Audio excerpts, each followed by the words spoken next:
प्रधान जी पालागी खुश रहा और हो का हाल है। का प्रधान इतना जबर भंडारा करवाया मंदिर पे 10,000 आदमी का और अपने पट्टीदारों न तो नहीं देखा। तूतिया है का यार एकदम तुमका अपने से मतलब है कि पटीदारे से मतलब है। तू नौता पाया है ना, तू अपन करा और खा और पटीदारे के चक्कर में न पड़ा ज्यादा, ठीक है ना। वह हमका चंदा दे है ना जो है, तो उनका न्योता हम कैसे देगी बतावा। ठीक है प्रधान, अब हम चलते हैं अपन करे धरे। हाँ ठीक है चलो। रुको जरा, सबर करो।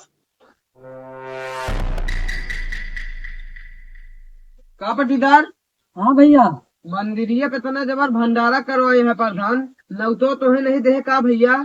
वह सिर्फ ना नाव के प्रधान है। अगर इतने बड़ा प्रधान वह होते ना तो पूरे गांव भर में चंदा मांग के भंडारा ना करते। दुनिया में पैसा खाए गए प्रधान, लेटरिन खड़ंजा बाथरूम का। अगर वो इतने बड़ा प्रधान होते ना तो अपने लगे 1,50,000 खर्चा करके भंडारा कराए देते। यही कहा हम तुझसे कहा था ही कि अब की बारी अपने छोट भाई का प्रधान बनावा। ठीक है पट्टीदार, फिर हम चलते ही। अब की तो है हम जम के प्रचार करी थे और अब की बारी तुहिन प्रधानी जीतबा। हाँ हाँ ठीक है, जा हाँ, चल। जा जम के प्रचार करा हमारे।